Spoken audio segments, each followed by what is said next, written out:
السلام علیکم میرے پیارے ویورز، امید کرتا ہوں کہ آپ سب ٹھیک ہوں گے۔ اور آج کی میری سٹوری ہے پرخلوص رشتہ۔ یہ سٹوری بہت ہی زبردست ہونے والی ہے، اور اگر آپ میرے چینل پر نئے آئے ہیں تو پلیز میرے چینل کو سبسکرائب اور میری ویڈیو کو لائک کر دیجئے گا۔ آئیے چلتے ہیں سٹوری کی طرف۔ عبید اللہ میری پھوپھی کے بیٹے تھے، بہت خوبصورت، قد کاٹ، اونچا چوڑے، شان شاندار شخصیت، نیک اور شریف تھے۔ پھوپھی نے ان کے لیے میرا رشتہ مانگا تو والدین نے فوراً ہاں کر دی، اور کچھ عرصے بعد ہماری باقاعدہ منگنی ہو گئی۔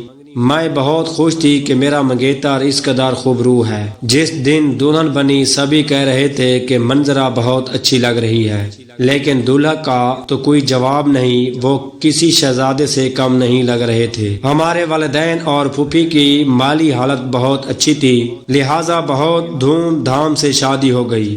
اتنے خوبصورت دولہا کو پا کر میں خوشی سے پھول کی طرح کھل گئی تھی۔ عبید مجھ سے بہت پیار کرتے تھے، وہ مجھ پر سو جان سے فدا تھے۔ ہر کوئی مجھ پر رشک کر رہا تھا جس کا دولہا اتنا خوبصورت تھا۔ ان کے سامنے میں معمولی صورت لگتی تھی۔ عبید کی والدہ نے مجھے زیور بھی خوب دیا تھا، وہ میری سگی پھوپھی تھیں۔ چاہت سے بیاہ کر لائی تو کیوں نہ ہزار چوں کرتی، لیکن خوشیاں بعض دلہن کو راس نہیں آتی، کسی کی نظر لگ جاتی ہے۔ کسے پتا تھا کہ عبید فوج میں بھرتی ہوں گے تو جنگ چھڑ جائے گی؟ کیا خبر تھی کہ آنے والے چند دنوں میں حالات اس قدر خراب ہو جائیں گے کہ بھائی بھائی کے بیچ معرکے کا سماں ہوگا۔ ابھی ہماری شادی کو 6 ماہ نہ ہوئے تھے کہ 1971 میں انہیں مشرقی پاکستان جانا پڑا۔ وہاں وہ ایسے حالات میں گھر گئے کہ ایک دن مکتی بہانی نے ان کا پیچھا کیا تو وہ عجلت میں ایک گھر میں گھس گئے۔ یہ ایک بنگالی کا گھر تھا، مگر مسلمان ہونے کے ناطے انہوں نے میرے شوہر کو غنڈوں کے حوالے کرنے کے بجائے اپنے گھر میں چھپا دیا۔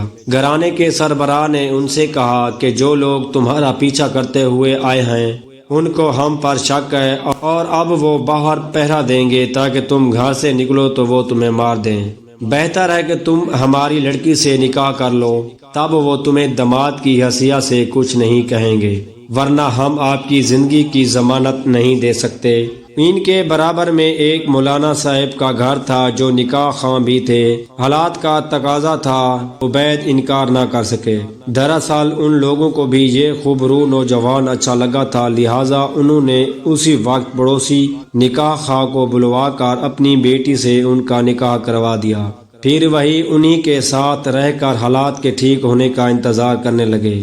لیکن جب تک حالات ٹھیک ہوئے وہ ایک بیٹے کے باپ بن چکے تھے اور اپنی بنگالی بیوی کے ساتھ خوش و خرم ہو چکے تھے۔ یوں وہ واپس نہ لوٹے اور میں ان کی راہ دیکھتی رہ گئی، یہاں تک کہ 7 برس گزر گئے۔ جب اس عرصے میں ان کی کوئی خیر خبر نہیں آئی تو سب نے یہی سمجھا کہ وہ شہید ہو گئے ہیں۔ ان کو گئے 8واں برس تھا کہ ایک روز ان کا خط پھوپھا کے نام آیا۔ اس میں دوسری شادی کی خبر کے ساتھ تصویریں بھی تھیں۔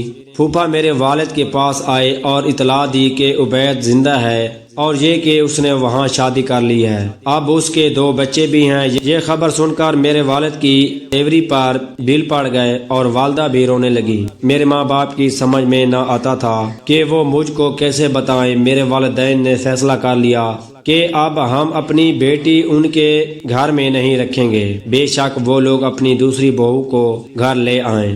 بہرحال انہوں نے مجھے عبید کی دوسری شادی کا نہیں بتایا، صرف اتنا بتایا کہ وہ زندہ ہیں۔ جب میں نے پوچھا کہ کب واپس آئیں گے تو کہا کہ جلد آ جائیں گے۔ ان کی آمد کی خبر سن کر میں تو جی اٹھی تھی۔ مدت سے جس کا انتظار تھا اور جس کو سب شہید سمجھتے تھے وہ لوٹ کر آنے والا تھا۔ سبھی کہا کرتے تھے اب کتنا انتظار کرو گی، اب میکے چلی جاؤ، مگر میں نے عبید کا گھر نہ چھوڑا۔ مجھے یقین تھا کہ وہ ایک دن ضرور لوٹ کر آئیں گے۔